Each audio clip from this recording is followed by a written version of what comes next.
Hey, ladies and gents, it's Isdwiz here with a look at the Mythic Legions War of the Aetherblade 2-pack for Attila, Leoseer 2, and Gorgo Aetherblade 2.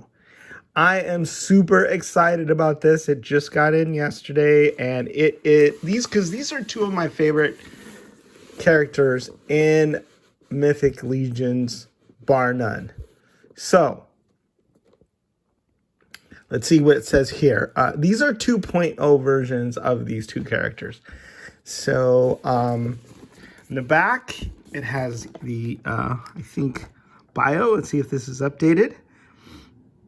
It says, since the days of the First Great War, the heroes from the army of Leodicius have stood against the bloodthirsty horrors, fighting for the Legion of Erethyr. Throughout time, the leaders of these opposing factions have always been sworn enemies, but the two warriors leading these armies today have a special enmity for each other. The black-armored warmonger has reclaimed the Aetherblade, and the Lion King of Leandor marches to see him destroyed. Attila once again holds the hammer of Leodicius, which means that when these two meet on the field of battle, their tactics will be different. Their fight will determine the fate of all of Mythos as they engage in the War of the Aetherblade. Now, this is exciting because it sounds like it's going to be part of the lore that we get due to the Mythic Legions Tactics video game. You can see in the back of the box, there are various screenshots of Gorgo and Leodicius, and just looks like all mayhem is breaking loose. Here's a crowd shot of orcs, and it just looks awesome. Looks awesome. Now, I do have to say that this video game footage is a different look for the packaging. And then in front, this new logo, War of the Aetherblade, is new. In the front, it also says Forge Founder.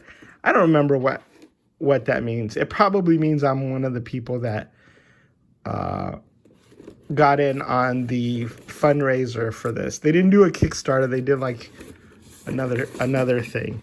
And I probably got in on it early. There's some more bio here.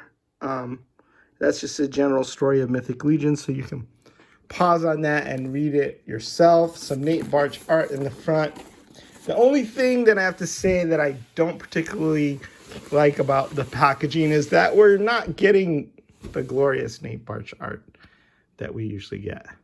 We're getting the video game footage. But I can understand why they're doing that, because this whole figure is about cross-promoting. See, this is Nate Barch's art in back of the Uncown one, aka the Unknown one, packaging, which was one of the exclusives from Legions Con last year. It's the same packaging, same size, same, everything.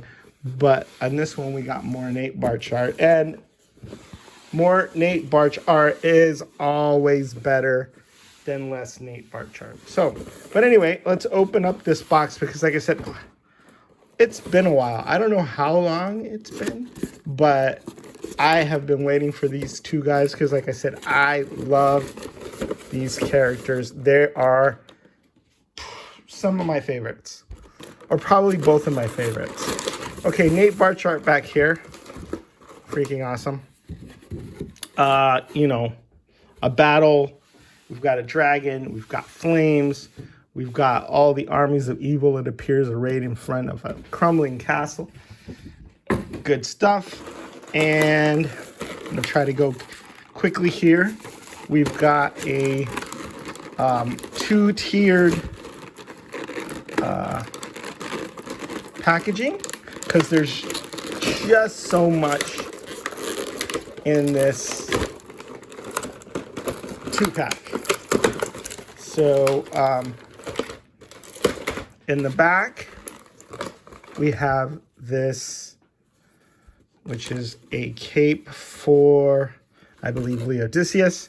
We've got extra heads that look really, really good. We've got an extra sword. We've got these awesome, cool pauldrons. And these are new. These are a change. We have this awesome shield with this lion just engraved on there, ceremonial. We have the same counterpart for Vorgus with, oh wow, this is just Arethyr, in relief carved into the sword. We have the Aether Blade, and then we have some new pauldrons for Vorgus, which are also new. And then we have some silica gels, desiccant, and then we have the disclaimer here saying that, hey, joints could be tight, so you better warm them up or else. So anyway, that's a look at that. So let me get these guys out of their twist tie prisons. My fingers are going to make short work of these twist ties. Just decided to take you through the whole process. Now, this is the kind of in-depth reporting you get from the Andom Power channel. See, you know exactly how many twists it takes to get those twist ties off. Just have to say that Laodicea has been the center, one of the centerpieces of my collection. He's been astride this lion, right? Because, hey, the lion motif that I took from the Masters of the Universe Classics, King Grayskull. And he's been coming out of my Castle Grayskull, ready for battle. I have this custom shield that I got from Dennis Derby at Legion's Con. And so he's been, coming out into the field of battle as a centerpiece of my collection for a while. That means I look at him all the time. I'm really partial to seeing him this way, with this armor, with this configuration. And so it's going to be interesting to see how these figures compare. Obviously, this has a lot more bells and whistles. Obviously, he has this very elaborate hammer weapon with lion faces all over it. Never can get enough lions. So he's got this new weapon that he never had before. I feel like he really has to use this going into battle. He's got this awesome shield. Now, I had actually made a lion shield for him before. And then I went to Legion's Con and I bought that one from Dennis Derby. And that shield is awesome, 3D printed and painted up special by Dennis Derby.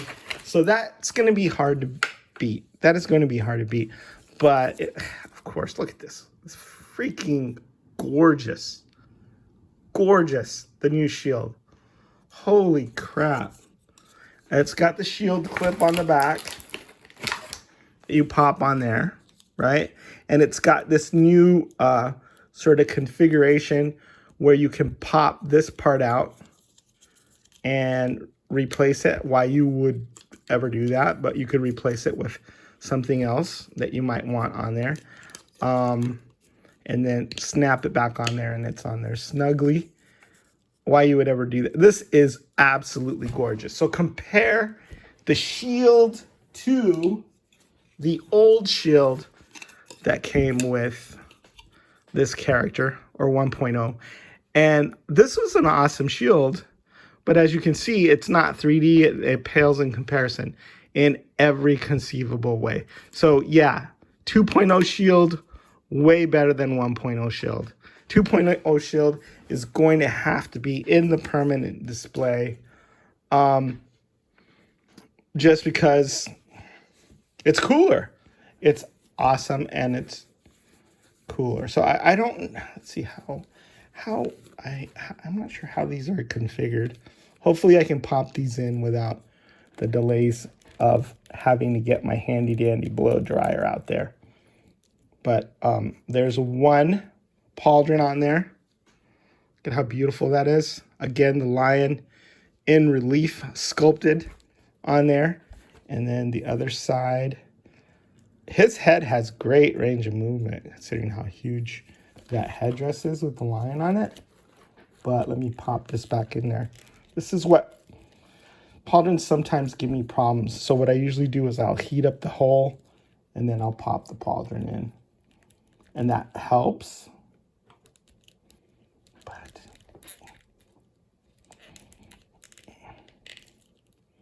But I don't have my hair dryer because I want it to be this like a live review. So it's not fitting in there without that extra step. Anyway, I'm gonna end up getting that and putting that on there. This is a wired cape from Seejism, and it has this little sort of elastic piece. And my guess is that elastic piece just slides over this the front of the pauldron like that. So, oh man. Yeah.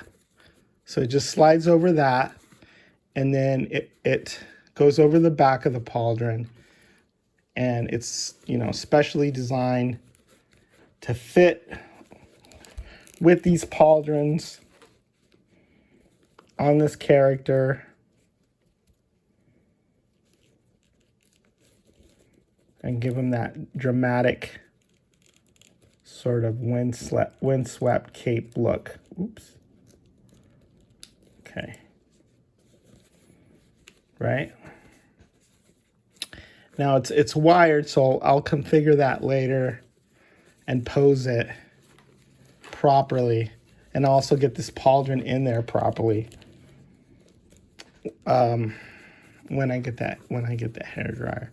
But anyway, you can see that the cape is a lot more elaborate. It's wired, and it beats the original. It beats the original cape three ways. I'm just gonna hold this in because the pauldron's not in, but it beats the original cape, obviously, which is just, let me get 1.0 here. It's just a regular white cape. I mean, not white cape, just a regular, just red cape. Let me get this shield off of him because that's sort of false advertising. It's Dennis Derby's paintwork. I'm not sure who designed that, but they did an awesome job. What I'm going to do is I'm just going to take the cape off. I'm just going to keep one pauldron on there so we can compare the look of the armor. Now, one thing that 1.0 does not have the piece in there in the front because he's been riding the lion for a while. I'm not sure where I put that piece. I'd have to find that. But there is similar paint, but everything about 2.0 is shinier and more spectacular. Just shinier looking. See the headdress, it looks like the same headdress. The pauldrons are obviously very different. I love this lion motif on the pauldron. So pauldrons on 2.0 win as well. The face, the scar, the paintwork, everything looks real. See, without my, sorry. Yeah, everything looks pretty similar except for the brighter, shinier paint. Like I said, I don't have the piece in the front, which would be the plastic piece, but the 2.0 has the wired loincloth.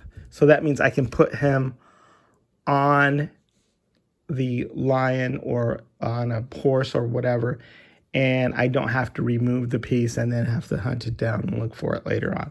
So 2.0 has the advantage here. 2.0 has the advantage in that it has this newfangled belt with these new sort of sheaths for his sword. So, you know what? I love this figure, but he's going to have to go back in the package when I find all his accoutrements. And he is just going to get replaced by 2.0. Right? Attila Leosir, I think. Yeah, Attila Leosir the second is going to replace him with his hammer and his shield and all that in my display. So, but I still love the 1.0. Love the 1.0. Anyway, I got to pick up the pace on this review. Let me get Gorgo Aetherblade out. Tell Gorgo is my favorite because I only have 2 test shots. I only have 1 Mythic Legions test shot in my collection. And guess who I chose to have? I chose to have this guy, Gorgo Aetherblade. So that's my Mythic Legions, my singular soul Mythic Legions test shot. 1.0. And then there's my original figure, which I was thinking, that I don't see how you could possibly improve on this guy, on the first Gorgo. And now that I have this new and improved Gorgo, I guess I got to put his pauldrons on, or attempt to put his pauldrons on without the aid of the hairdryer. I hope I don't have the same issue that I had with the first one. Like I said, just hit the hole, not the peg, but the hole with some hot air. And then, you know, this is the same issue that I've had with getting pauldrons on almost all my Mythic Legions figures. But once you do that, you warm that up, the peg slides in really good, and the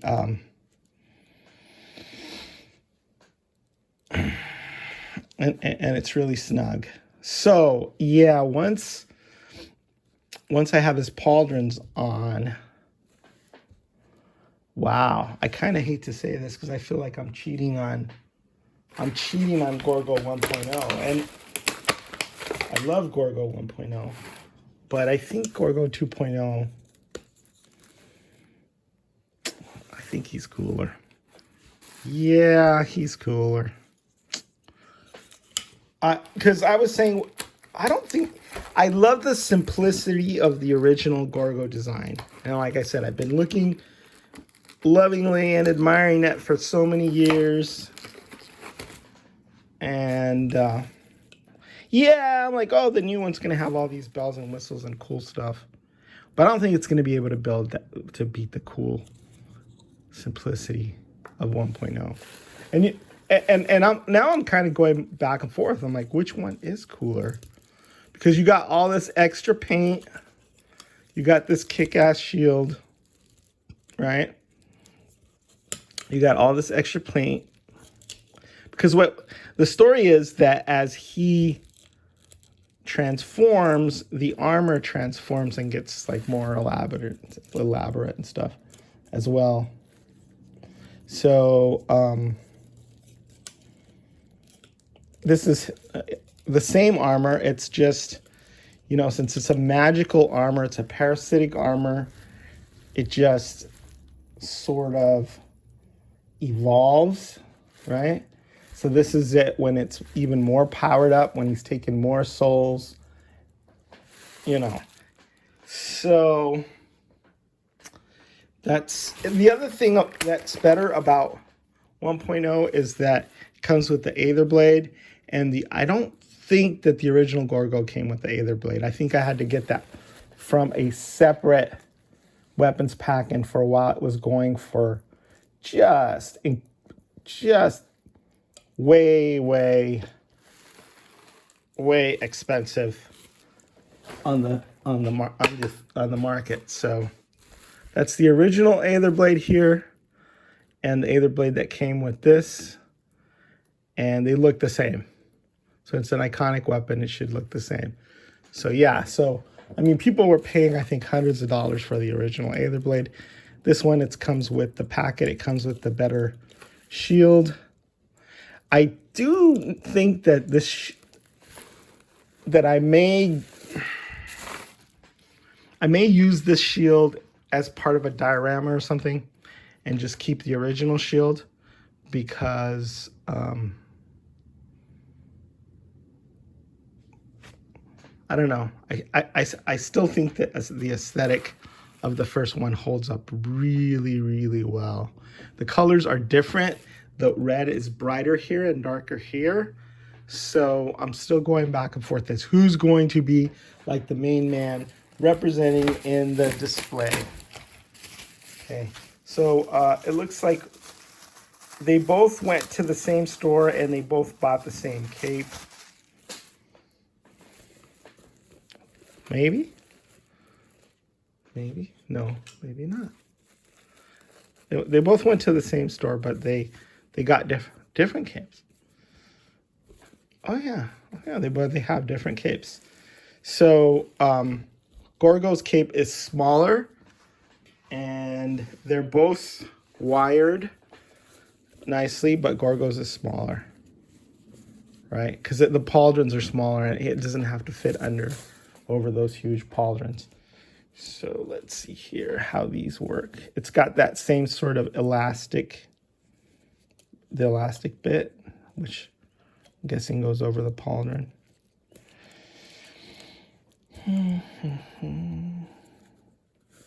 Not sure how these work. Look, there's going to be plenty of other reviews out there where people have actually gone through and figured out how the cape works exactly. So, you know, and they're probably already up already. So if you want to see what other people have done with it, yeah, there it is. And that looks super cool. So yeah, more or less. I'm trying to review these two figures, and do this video and keep it as short as possible, but I could probably go on for 30 minutes or so. So that's the original Gorgo, that's the original Aether blade, and he came with the double-bladed battle axe. The new Gorgo also comes with the axe. I'm not sure if it's double-bladed or not, but it looks basically the same as the Gorgo 1.0. Let's see. And then as part of the pack, we have two of the traditional belts, right? And we also have additional heads for Attila Leosir. So, and an initial sword for Attila with a sheath. So, it's going to go there. He's going to have that sword. He's going to have the hammer. And then these two heads. He got scratched by a cat there on the side of his face. So how cool is that? Let me grab it.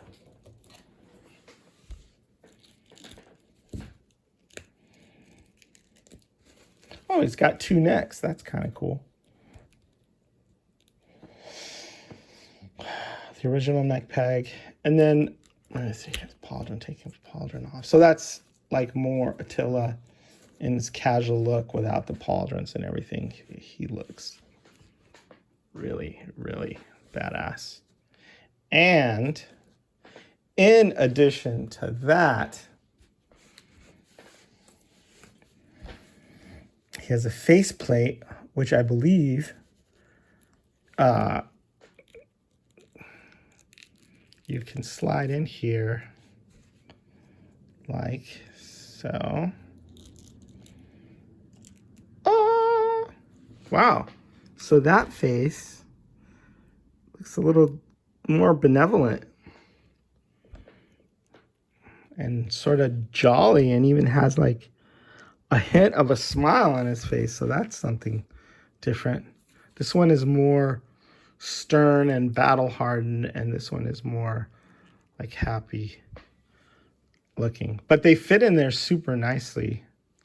So I love that. That's very clever how the Four Horsemen did that.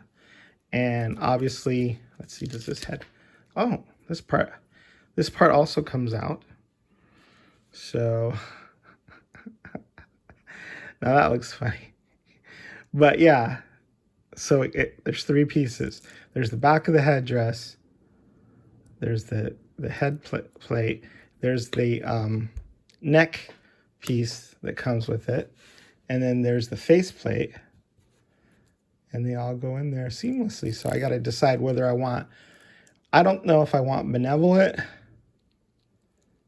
Attila, or I want like kick-ass battle-hardened Attila representing in my display. Other people have been putting these extra heads on like Mercurian warriors and stuff. So I'm going to have fun. I'm going to have fun with that, switching up the display. So to sum up, yes, Attila 2.0 and putting this 2-pack is better than Attila 1.0. First of all, he's shinier. Second of all, he has this loincloth that's wired. He has this updated belt with more room for his sword, to sheath his sword. And then he has, the cooler pauldrons, more elaborate with all of this carving in them. He has the swappable faceplate feature on his head. He has the just gorgeous, gorgeous new shield. And so he has a cape that is also wired and specially made to fit over his pauldrons, and he has also this freaking cool lion hammer to carry into battle. So yeah, hands down, 2.0 is way better than 1.0. Yeah, I know, sacrilege. Now, the closer battle in my mind is Gorgo, because I think Gorgo might be my favorite ever figure. And I'm going to go... I'm going to say I like Gorgo 1.0. Classic Gorgo 1.0 better. I'm just going to say that. Despite all the new coolness, all the new hotness, right? And the simplicity of the earlier design, I'm just going to say that because, the shield is really cool. Very elaborate. And the colors are a little darker, and he comes with the Aether Blade, and he comes with the new fancy cape and everything. But I still, 1.0 is still the king of the evildoers in my mind. I misspoke earlier. This is Gorgo Aether Blade, and I was mistaken, and I was talking about the backstory for a completely different character, Vorgus Vermilius, that I was thinking about, and he's the one whose armor changes. This is not changed, souped up armor for Vorgus. This is just like fancier ceremonial armor for this particular character, Gorgo. So forget all of that. I'm issuing a correction. This is just another set of armor. I think I love 1.0 better on that, but I'm really super glad I got these. These did not disappoint. And the only reason that I like Gorgo 1.0 is because he's been with me for a long time and is very near and dear to my heart. So, very cool job on these figures for Horsemen. As always, home run. I can't wait to get more 2.0 figures because I saw the designs for Vorgus Vermilius, which is a 2.0 figure as well, and they were spectacular. Spectacular. All right. So he comes with the axe. He comes with the new shield. He comes with the all new armor, pretty much. Pretty close to all new. At least the torso is all new. The pauldrons are new. And the wired cape is definitely new. All right. I could go on and on, but this is a long review. So, Is signing out.